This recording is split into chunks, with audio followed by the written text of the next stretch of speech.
আজকের এই ভিডিওটা হবে যারা ভূমিহীন প্রকল্পে অ্যাপ্লাই করবে তাদের জন্য। তো আমি ফুল প্রসেস দেখাবো, 2-4 মিনিটের ভিডিও হবে। 2-4 মিনিটের ভিডিওটা যদি দেখে নাও তাহলে তোমরা শিখে নেবে কীভাবে ভূমিহীন প্রকল্প ফর্ম ফিল আপ করতে হয়। তো ভূমিহীন ফর্ম ফিল আপ করার জন্য তোমাদের প্রথমে এই প্রথম পাতাতে লিখতে হবে, এখানে ক্যাপিটাল লেটারের নাম লিখতে হবে। যেমন আমি একটা নাম দিয়ে দিচ্ছি, ক্যাপিটাল লেটারের নাম লিখে দিতে হবে, আব্বাস শেখ এসকে। ক্যাপিটাল লেটারে অবশ্যই লিখতে হবে। তারপর এখানে লিখতে হবে গ্রামের নাম, এখানে গ্রামের নাম লিখতে হবে, গ্রামের নাম। এখানে ব্লকের নাম, এখানে ব্লকের নাম।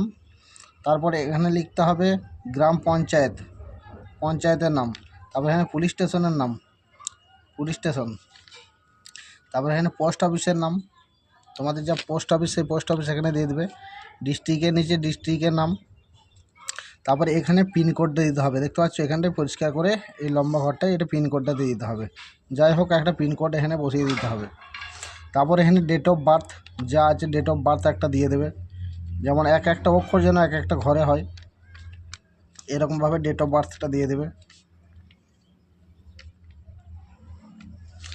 এরকমভাবে ডেট অফ বার্থ দিয়ে দেবে। তারপর এই ডেট অফ বার্থ থেকে 2026 তারিখ পর্যন্ত তার বয়স কত হচ্ছে এখানে বয়সটি লিখতে হবে এখানে। তারপর কে অ্যাপ্লাইটা করছে, ছেলে না মেয়ে, ছেলে হলে এখানে টিক, মেয়ে হলে ফিমেলে টিক, আদার্স অন্য কোনো হলে আদার্সে টিক হবে। আর তোমার কাস্ট কি, জেনারেল, জেনারেল হলে যেখানে, এসসি হলে এসসিতে, এসটি হলে এসসি, ওবিসি হলে ওবিসির জায়গায়, আমার জেনারেল এখানে জেনারেলে টিক দিচ্ছি। তারপর এখানে mobile number link with bank, যে নাম্বারটি ব্যাংকের সাথে লিঙ্ক আছে সেই মোবাইল নাম্বারটি এখানে দিয়ে দিতে হবে, মোবাইল নাম্বারটি এখানে দিয়ে দিতে হবে, ব্যাংকের সঙ্গে যেন লিঙ্ক থাকে এই মোবাইল নাম্বারটি। তারপর লিখতে হবে এখানে আধার নাম্বার, আধার কার্ড নাম্বারটি এখানে লিখে দিতে হবে। যার যে আধার কার্ডের নাম্বার এখানে আমরা লিখে দেবো, পুরো আধার কার্ড এখানে নাম্বার লিখে দেবো। তারপর এখানে voter ID number, voter ID একটা লিখে দিতে হবে, যাই হোক যা ভোটার নাম এখানে। তারপর এখানে নিচে দেখা যাচ্ছে ব্যাঙ্ক ডিটেল, ব্যাঙ্ক অ্যাকাউন্ট অনুযায়ী নাম, এখানে তোমার ব্যাংকে যে নামটা আছে সেই নামটা কিন্তু দিতে হবে প্রথমে। এখানে ব্যাংকে যে নামটি আছে সেই নামটি এখানে দিতে হবে। ব্যাংকে যেমন নাম আছে আমি লিখে দিচ্ছি আব্বাস, ABBAS। এখানে ব্যাংকের ধরনের নাম লিখতে হবে, ব্যাংকের যে নামটা আছে সেই ব্যাংকের নাম দিতে হবে। এখানে ব্যাংকের অ্যাকাউন্ট নাম্বার দিতে হবে, যাই হোক অ্যাকাউন্ট নাম্বার এখানে একটা দিয়ে দেবে, তোমাদের যে অ্যাকাউন্ট নাম্বার আছে এখানে অ্যাকাউন্ট নম্বরটা দিয়ে দেবে।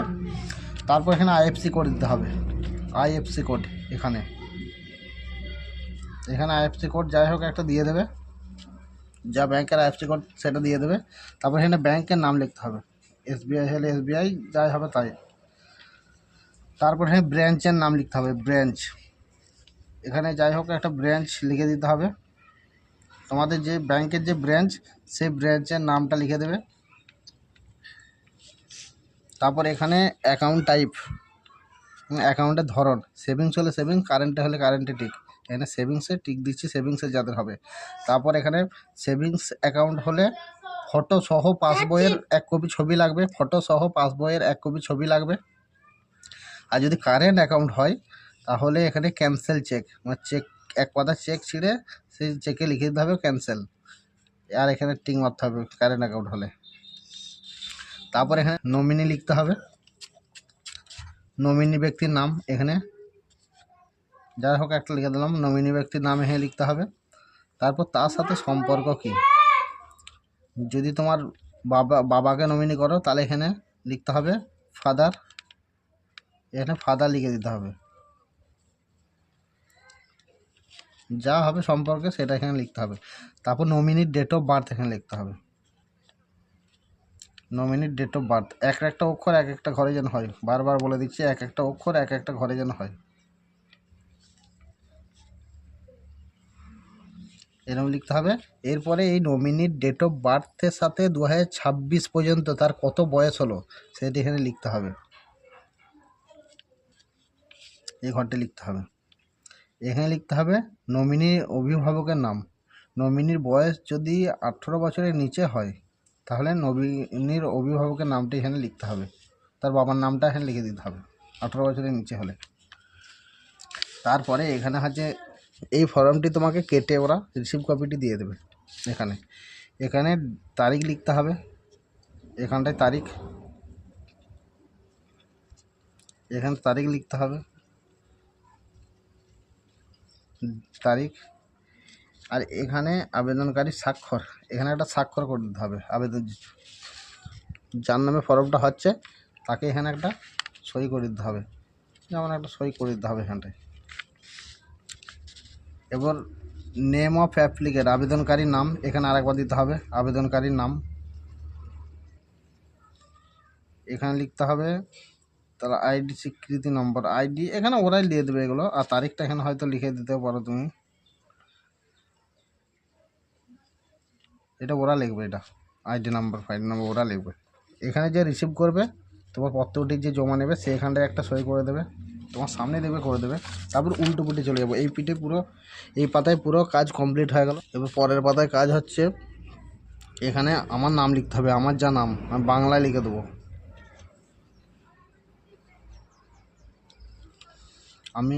আমি অমুক উপভোক্তার পিতার নাম, এখানে পিতার নাম লিখতে হবে, পিতা বা স্বামী। এখানে গ্রামের নাম লিখবে, এখানটায় গ্রামের নাম, এখানে গ্রামের নাম, এখানে গ্রাম পঞ্চায়েতের নাম হবে, যে গ্রাম পঞ্চায়েতে তুমি থাকো, তোমার অ্যাড্রেস যা আছে তোমার কার্ডে। আর এখানে ব্লকের নাম, আর এখানে জেলার নাম লিখিয়ে দিতে হবে। আর এখানে আধার নাম্বারটি দিয়ে দিতে হবে, আধার নাম্বার যা আছে আধার নাম্বারটি দিয়ে দিতে হবে, আধার নাম্বারটা দিয়ে দেবে। আধারের সঙ্গে যুক্ত মোবাইল নাম্বার, আধারের সঙ্গে যুক্ত মোবাইল নাম্বার এখানটা লিখে দিতে হবে। এখানে ভোটার কার্ড নাম্বার, এখানে ভোটার কার্ড নাম্বারটি দিয়ে দেবে যা আছে তাই। তারপর এখানে স্থান, তোমার গ্রামের নামটি লিখতে হবে, এখানে গ্রামের নাম। এখানে তারিখ, যে তারিখে জমা দিচ্ছ সেই তারিখটা এখানে লিখে দিতে হবে। আবেদনকারীর টিপস সই, যদি টিপস সই হয় টিপস সই দেবে। আর আবেদনকারীর নাম স্বাক্ষর, মানে এখানে আবেদনকারী একটা সই করবে। এবারে এর পরের পাতাটা, এরপর এই পরের পেজটা এখানে লিখতে হবে বাংলায়, যেমন এখানে নামটা লিখলে সেরকমই আবার নাম লিখতে হবে, বা এটা নাও লিখতে পারো, এখানে কোনো চাপ নেই। এই পাতাটা লিখতে হতো না হয়, এই পাতাটা একই ব্যাপার। আমি লিখে দিচ্ছি এখানে, এখানে যেমন নামটা লিখে দিতে হবে, উপভোক্তার নাম, পিতা বা স্বামী বললাম। আই বুড়ো মেয়ে বা ছেলে হলে এখানে পিতার নাম হবে। আর বিয়েওয়ালা মেয়ে হলে, যদি বিয়ে হয়ে গেছে সেই মেয়ের, তো এখানে স্বামীর নাম হবে। এখানে গ্রামের নাম লিখতে হবে, তুমি যে গ্রামে বাস করছো। এখানে তোমার গ্রাম পঞ্চায়েতের নাম, এখানে মিউনিসিপ্যালিটি বা ব্লকের নাম লিখতে হবে, এখানে থানার নাম লিখতে হবে, এখানে যে জেলায় থাকো স্থায়ী জেলার নাম লিখতে হবে। তবে এখানে কি সার্ভিস পাও, সরকারের তরফ থেকে কোনো সার্ভিস পাও নাকি এখানে লিখতে হবে। যদি লক্ষ্মী ভাণ্ডার পাও তাহলে লক্ষ্মী ভাণ্ডারে টিক দিতে হবে, নচেত টিক না দিয়ে। আর যদি কৃষক বন্ধু পাই, কৃষক বন্ধু হলে তো হবে না। আর অন্যান্য এখানে তোমাকে পরিষ্কার যদি কোনো না ভাতা পাও তাহলে এখানে লিখে দিতে হবে। এখানে প্রথম না লিখতে হবে, আর এখানে লিখতে হবে সরকারি কোনো অনুদান পায় না,